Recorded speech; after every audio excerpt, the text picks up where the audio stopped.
Kaixo, ongi etorria, zatikiekin eragiketak egiterakoan, denetan lehenengo ikasi behar duguna da batuketa eta keketa. Eta hortarako, 3 pauso goratu behar dituzute. Lehenengo, izendatzaile bera duten baliokideak jarri behar ditugula. Eta hori lortzen dugunean, egiten duguna da izendatzaileak batu edo kendu, eta izendatzailea mantendu. Horan hasiko gara, 4 ariketa hauek egiten. Adibidez, lehenengoa. Izendatzaile bera dute, 3, 2, 12. Ez, orduan dene jarri behar diagu izendatzaile bera. Jarriko torrela. Eta erabiko dut multiplo komunetako txikiena. Hartzeta handiena, 12. 3, 6, 9, 12. 2, 4, 6, 8, 12. Denak 12tik pasatzen dira. Orduan jarriko direnei 12. 12, 12 eta 12. Eta baliokideak lortzeko izendatzailea bider lau egiten badut, goiko ere egin badut, bider lau. 12 zatiru lau da, goiko ere da, bider lau. 8. Hemen egiten dugu, 2 bider 6. 12 zatiru 6. Horan, goikoa, zenbakitzailea ere, bider 6. 6 dugu hemen, eta azkenik, 12. Bider bat. Horan, goikoa ere, mantendu egiten dugu, 11. Orduan, lehenengo pauso eman dugu, izendatzaile bera duten baliokideak jarri. Orain, baliokideak taterak izendatzaile bera dutela, egiten duguna da, izendatzailea mantendu, 12. Ez dugu batatzen. Eta, zenbakitzaileak imaituko batu eta kendu. Horasiko gara, 8 gehi 6, 14. 14, ken 11, 3. Orain, fatazeguna da, emaitza mateko simplifikatu. Zatitu egezke biak zenbaki berdinarekin, bai, biak dira 3 multiploak. 3 zati 3 bat, 12 zati 3, lau. Eta hau zabatzateke emaitza. Bigarrena, hemen dugu gehi eta parentesi barruan minus bat. Orduan, izendatzailea bera dute, ez bi jarri behar diegu, multiplo komunetako txikiena. Zein da? 12, ezta? 6 12, lau, 8 12. Orduan, bi jartzen eta 12, baina fatazek erdiko ikurra ze jarri behar dut. Gehi minus, biak desberdin delako jartzen dugu minus, Orduan, keketa bada gomen. Orduan, esan dugu izendatzaile bera 12 dela, 12 zati 6, 2, zazpi bidor 2, 14, eta bestea da, 12 zati lau 3, 3 bidor 5, 15. Orain, egin dezakegu. Izendatzaileak mantendu. Eta goikoak batu edo kendu. 14, ken 15. Zen bada, minusak irabazten du, ezta batengatik. Horra jarko dugu, bat minusa. Minusa nu jartzen da aurrean. Esan dugu erdian. Horra hemen dugu, minus 12 bat.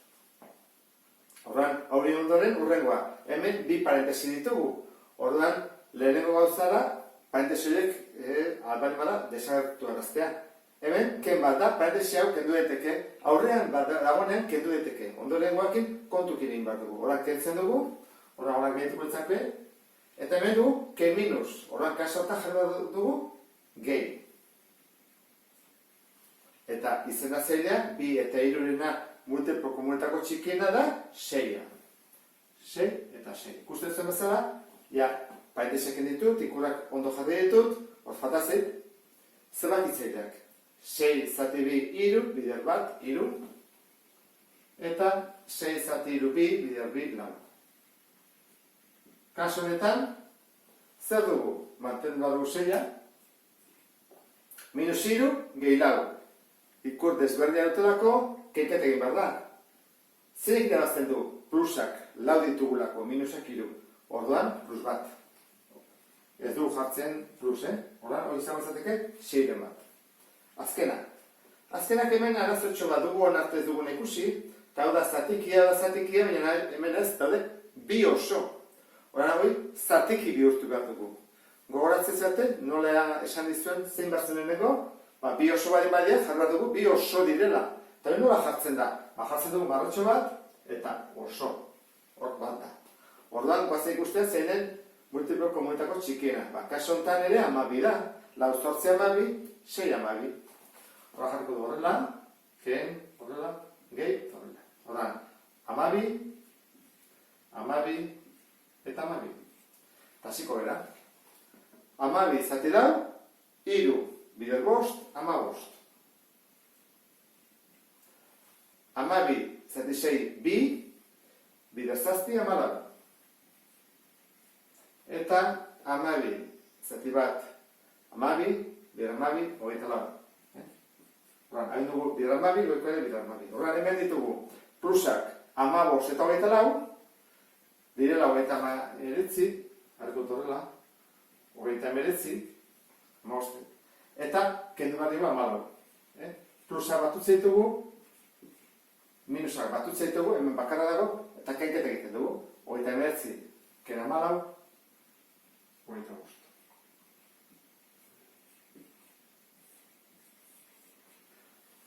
Batuketa eta kenketa egin ondoren, ikusiko duzu nola biderketa eta zatiketa asko zerrexagoa den.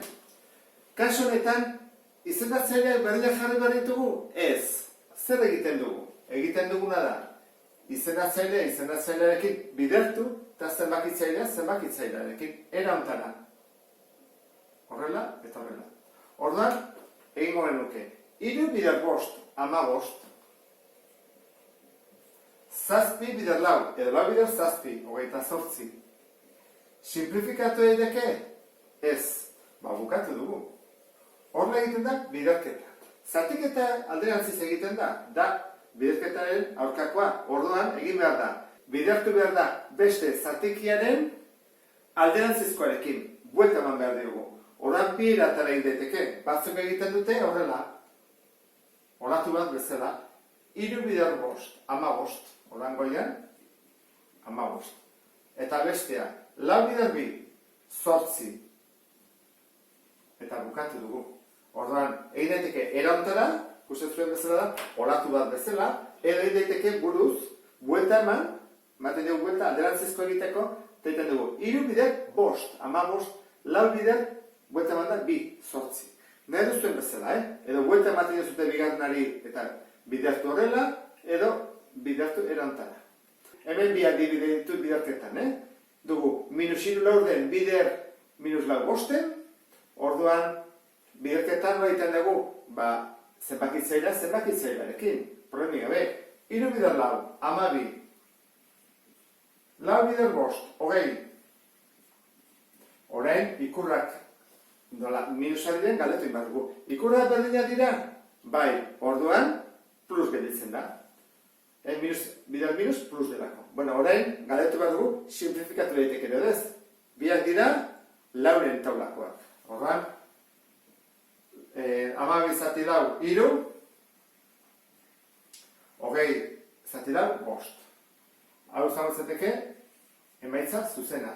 Simplifikatu ondoren. Hau jartzen behar zute, sako genuke, simplifikatu gabe dago oraindik. Beste honetan. Bosteren bider minus 2 oso. Horren kaso honetan, bidertu behar dugu goikoa goikoarekin, bekoa bekoarekin. Eta izendatzaileak ez du norekin bidertu. Horra zer egiten dugu? Ez du bidertzen minus bikin, jarri behar dugu zerbait behan. Zer jartzen dugu osoak direlako bat. Horren bai egin dezakegula. Bost bider bi, 10. 3 bider bat, 3. Eta horrean, jarri behar dugu, plusa edo minusa. Plus bider minus, ikura desberdina dudako, emaitza da, minus. Eta bukatu da. Ikusten zuen bezala, asko zerrexagoa da egitea, biderketak eta zatiketak. Bueno, beste kaso, hemen berdin gertatzen zaigu, falta zaigula. Horra jarriko dugu bat. Horrengo dugu, horrein gueta eman, bi bider bat, bi goian. Eta gueta eman da, 3 bider lau, 12. Behan hau, simplifikatu eteke. Biak, bikin, horrak etzez zaigu, bat eta behan 6. Eta hemen jarritut bi kaso bereziak, da zatiki batez zatikia. Orduan, hori nola egiten da. Ikusi bat dugu berdin nun dagoen, berdin nun dago. Berdin dago marronen parean. Horrek esan nahi du, dala, 5 laurden zati 3 erdi. Hori da ikatziko dugu hemen. Hau, bihurtuko dugu erantara, zatiketan moduan. Horra jarriko dugu, 5 laurden goian dagoena lehenengo, eta 3 biren ondoren. Eta erdian, zati. Zorek esan du? Zati. Zati. Bost laurden, zati, iru bide. Bost laurden, zati, iru bide edo iru erdi. Horran jarko horrela, eta zatik eta dezakegu. Bost bider bi, 10. Lau bider iru, 12. Simplifikatuz biek bikin, bost eta hemen 6. Eta bukatuko duke. Beste honetan, hemen arazo txoko bat dugu. Kusi bat dugu, berri hori nun dago. Berri hori dago, hemen. Horrek esan nahi du, dela, hau dela zati nagusia. Horban da, iru zati bilaurden. Iru zati bilaurden. Horra jarko dugu, iru zati, hau da, bihurtzen da, zati bilaurden. Zatiketa egiteko, jarri batko du, egin batko du zerbait. Honek ez du izena zerek, guaz jartzea, iru oso. Horan, iru bider lau, 12. Bat bider bi, bi. Eta 12. Zati bi, 6 oso. Eta hemen izango zateke, emaitza 6. Eta honekin bukatzen ditugu lau eragiketak, batuketa, kenketa, biderketa, zatiketa. Horren, badakizue, eragiketa kombinatokin bako dira. Beste bat arte, agur.